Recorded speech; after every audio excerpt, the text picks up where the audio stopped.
Plaza Podcast.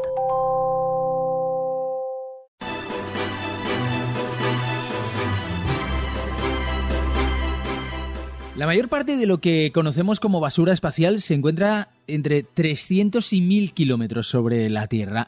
En ese área todavía hay moléculas de aire que al rozar con los objetos los arrastran hacia la atmósfera y allí se desintegran. En algunos casos, en cambio, esos cuerpos más voluminosos no se descomponen totalmente y caen a la Tierra. ¿Hay peligros? ¿Esa basura espacial entraña un peligro para la Tierra? ¿Qué es lo que tenemos flotando en nuestros cielos? ¿Hay inacción por parte de algunos países respecto a ese fenómeno? Vamos a preguntárselo a Manuel Catalán, que es jefe de la sección de Geofísica del Real Instituto y Observatorio de la Armada. Señor Catalán, ¿qué tal? Muy buenas.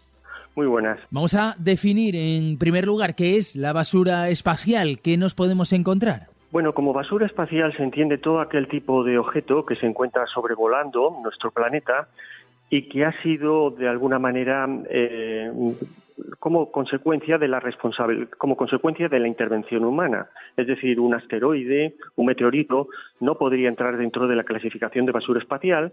Sin embargo, un satélite inoperativo, un satélite que ya no funciona, o restos de satélites como consecuencia de una colisión, o bien instrumentación que los astronautas una vez en órbita han utilizado y han perdido, todo ese tipo que ha supuesto como consecuencia de la actuación humana y que se encuentra en órbita, eso tiene la consideración de basura espacial. ¿Y tenemos mucho de eso en nuestros cielos? Desgraciadamente la respuesta es sí y aumentando. Esa es la situación. Podemos hablar dependiendo del tamaño. El tamaño más relevante, podríamos establecer tres categorías. Una serían objetos que tienen un tamaño superior a unos 10 centímetros y sobre esos, todo esto por supuesto es probabilidad. En el espacio todo de lo que vamos a hablar es probabilidad. No existe certeza, puesto que no las hemos contabilizado, como se puede imaginar, pero por encima de 10 centímetros se calcula que existen algo más de unos 20.000 objetos. Entre un centímetro y 10 centímetros podemos hablar ya de, por ejemplo, de varios, de algo ligeramente en torno al millón. Y por debajo de un centímetro podemos hablar de millones. Millones de partículas sobrevolando nuestro espacio. Muchos de los satélites que se lanzan al espacio nacen ya con una fecha de obsolescencia. Bueno, sí. De hecho, eso yo creo que podríamos decirlo categóricamente siempre. Lo que ocurre es que muchas veces estas fechas se prolongan, fundamentalmente, se me ocurren diversos casos, me vienen a la memoria, diversos casos de satélites que han sido diseñados para la medida, el estudio del campo magnético terrestre o para el estudio de observación del océano, que han visto incrementando en muchos años, en varios años, afortunadamente, su tiempo de vida. ¿Y hemos perdido el control de ellos? Bueno, el control no podemos decir es absolutamente de todos, pero hay un problema y es que con los satélites artificiales, para poder actuar sobre ellos, necesitan tener energía, al margen de que sus propios sensores funcionen. Esta energía a veces está proporcionada, o generalmente está proporcionada al limón por sus paneles solares y también por sus un combustible que puede que tengan, combustible sólido, y que es necesario para poder poner en marcha sus propulsores y poder modificar su trayectoria. Satélites artificiales que hemos perdido, se encuentran inoperativos, que se encuentran inertes y carentes de este tipo de propulsor, evidentemente no podemos tener control sobre ellos, puesto que no hay ninguna manera de que ellos generen energía y por lo tanto puedan hacer aquellas cosas que le ordenamos. Hemos leído que cada día se lanzan al cielo cerca de 2.000 globos con diferentes finalidades relacionados con la meteorología, otros fenómenos espaciales concretos. La verdad es que hablábamos de la cantidad de artefactos que hay en el espacio, pero cada día aumentan, cada vez hay más. Efectivamente, cada vez hay más, hemos pegado un salto. Podríamos encontrar diferentes parangones en nuestra sociedad. Ahora mismo tenemos una cuestión que es la telefonía, por ejemplo, o los operadores de telecomunicaciones, y esto ha supuesto un antes y un después muy claro. si uno echa un vistazo a las cifras que se manejaban hasta hace, no sé, unos 10 años aproximadamente, la cantidad de objetos que hemos puesto en órbita en total, de satélites artificiales puesto en total desde una lejana fecha, que es el 4 de octubre de 1957, cuando tiene el comienzo, es la fecha oficial de inicio de lo que es la era espacial, con el lanzamiento de aquel Sputnik, hasta, pues no sé, como lo decía, hace unos 10 años aproximadamente, el número total de objetos que se pudieron poner rondaba los 9.000, no exactamente, pero en esos órdenes nos movíamos. Ahora mismo, si, por ejemplo, todos estamos al corriente de estos satélites que han sido puestos en órbita como para proporcionar el acceso a Internet en banda ancha en diferentes lugares del mundo por parte de alguna compañía americana, y las cifras que barajamos puestos ya en órbita están en torno a los 3.000, que es y todo esto puesto en unos 3 o 4 años. Y con lo cual estamos en unas cifras similares ya a todos los que hemos puesto nosotros en algo más de 60 años. Y esto va a ir incrementando. Luego, obviamente, la respuesta es sí, va incrementándose, y el panorama posiblemente es a potenciar esta situación. ¿Esto representa un peligro? Como le decía anteriormente, en el espacio funcionamos con probabilidades. Entonces, el mayor peligro que puede tener un objeto en órbita es la colisión con otros objetos que bien ya están inoperativos y que por lo tanto no son seguidos, puesto que carecen de sentido o carecen de utilidad.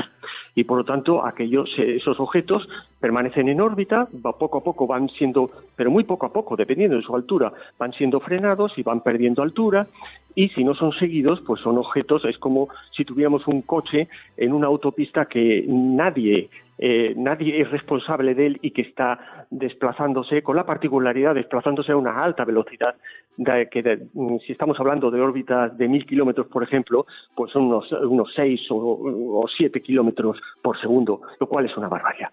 Luego, tenemos un problema, y es que tenemos que tener localizado y controlado, a ser posible, todos los objetos o el mayor número de objetos posibles que están en órbita, de manera que podamos conocer cuál es su posición y cuál va a ser su posición en un futuro cercano, de manera que atenuemos ese tipo de peligro. Y en ese tipo de situaciones, en la que se llama confeccionar un catálogo de objetos en órbita, es en lo cual se encuentra ahora mismo las diferentes países, como es Estados Unidos, que lleva con una confección y tradicionalmente ocupado en estos temas, y la Unión Europea, que se ha, adherido a esta inquietud y está elaborando su propio catálogo, y aproximadamente desde hace unos 8 años.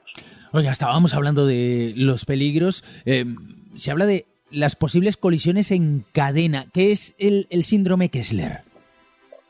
Claro, el síndrome Kessler podríamos encontrarlo, es el hecho de que un objeto, de que la probabilidad de que se produzca una colisión va aumentando conforme se ha producido otra colisión previamente, puesto que va generando de una forma exponencial, o bueno, quizás no es exponencial, pero de una forma muy clara, potencial quizás, se van creando nuevos fragmentos. Por lo tanto, es como una especie de bola de nieve que poco a poco va creciendo y llega un determinado momento que crece sin parar. Si se produce la colisión entre dos objetos, han sido inicialmente dos objetos, como consecuencia de esa colisión a lo mejor se producen otros 3.000 nuevos. Pues esos 3.000 nuevos a su vez pueden generar, es como una reacción en cadena, y eso es lo que explica el síndrome de Kessler. Cada vez hay más, cuando ha habido la posibilidad o se ha producido este hecho cada vez es más probable. La proliferación de la basura espacial tiene también implicaciones para el medio ambiente. ¿Puede comprometer la atmósfera? Bueno, el medio ambiente, quizás lo que tiene uno en la cabeza es más bien efectivamente la atmósfera, en el sentido de la parte cercana de esa atmósfera y la superficie de nuestro planeta, toda esa parte cercana. En la basura espacial donde quizás tenga mayor efecto es en las zonas que se llaman, en dos zonas fundamentales. Una que es la órbita geoestacionaria, que está a unos 36.000 kilómetros de altura, en la cual se sitúan una serie de objetos, satélites artificiales, tradicionalmente meteorológicos, de comunicaciones, y después y está fundamentalmente la que se denomina órbita LEO, por sus siglas en inglés, Low Earth Orbit, que es la franja orbital que va entre aproximadamente unos 500 kilómetros de altura y 2.000 kilómetros de altura o de distancia de la superficie de la Tierra. En esa zona es donde se concentran satélites oceanográficos, satélites meteorológicos, de comunicaciones, satélites de observación de nuestro planeta en general. Esa zona probablemente es la que más se pueda ver comprometida por esto. ¿Y podemos hacer algo? Porque claro, se lanzan esos objetos al espacio, esos satélites, esos globos, etcétera. Luego los podemos bajar en lugar de dejarlos ya sin uso en órbita. ¿Hay alguna manera de que regresen a la Tierra? Sí, claro. Hay una manera, digamos, natural y otra forma que sería bajo la intervención humana. Los satélites artificiales, existe una norma, probablemente nunca escrita, pero que se suele seguir, que es la de los 25 años, que viene a decir básicamente que en el momento en que un satélite artificial cesa de estar operativo, el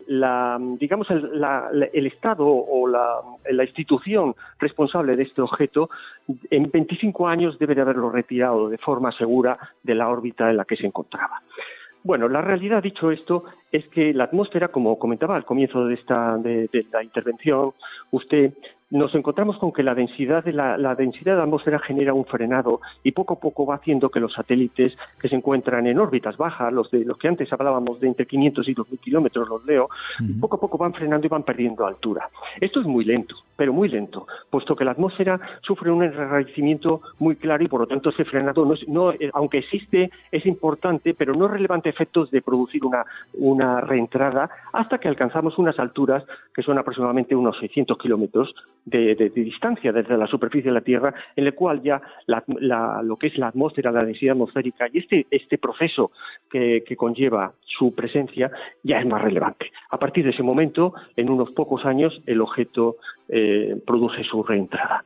La otra manera de intentar producir esta reentrada en órbita, de reentrada en la atmósfera, es forzándolo, pero para eso ese satélite tiene que tener combustible.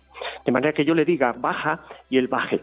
Si no tiene combustible no puede poner en funcionamiento esos propulsores, con lo cual no habría manera de producir esta reentrada. Entonces, lo dicho, sobre objetos sobre los cuales se tiene control, si este satélite, por lo tanto, tiene combustible, se le puede producir una reentrada que se llama controlada, de manera que haga su reentrada no solo de manera voluntaria, de manera controlada por el ser humano, sino que además se ajuste la manera en que lo haga para que caiga en alguna de estas zonas que no produzca ningún perjuicio a la sociedad o a los seres humanos, que esto suele ser en el Pacífico Sur. Porque claro, si no controlamos la entrada, existe también el riesgo de que caigan en un lugar poblado. Existe ese riesgo. Estábamos hablando, como siempre, voy a sacar la estadística y la voy a poner encima de la mesa. Existe ese riesgo, no cabe duda, pero ese riesgo es muy pequeño. Tenemos que tener en cuenta, pongamos ahora los números, aunque existen casos que ha habido en Canadá, incluso en Murcia, creo recordar, hace ya casi 10 años, pero tenemos que recordar que nuestro planeta es un planeta azul, por lo tanto es un planeta que fundamentalmente es océano, estamos cubiertos fundamentalmente en un 70 y pico % de nuestra superficie es océano, y a esto hay que añadirle la parte terrestre que está desocupada, con lo cual estamos hablando de aproximadamente un 78% de la superficie de la Tierra está o cubierta por océano o está desocupada, con lo cual la probabilidad es reducida. La probabilidad es reducida, pero da la sensación de que estamos jugando a la lotería, ¿eh? Pues yo me atrevería a decir de que el ser humano, la sociedad, deberíamos de ser más conscientes de la importancia que tiene el espacio exterior y de que debemos de velar por tener un control sobre este tipo de objetos siempre y no simplemente que existan recomendaciones que se puedan hacer por parte de grandes organismos con respecto a una serie de normas que deban de ser seguidas por los diferentes agentes que controlan estos objetos, de manera que podamos garantizar que si esa probabilidad, nunca podamos asegurar una probabilidad cero, pero que podamos, si es posible, seguir afinando y reduciéndola en la medida de lo posible. No estaría de más, desde luego que sí.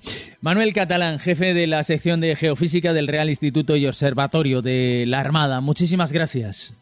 Muchas gracias a ustedes. Un saludo.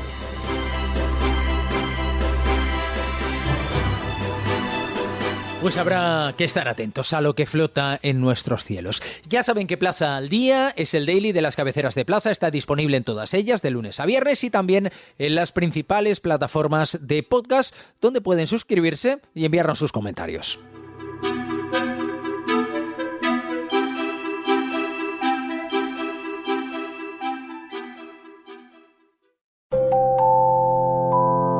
Plaza Podcast.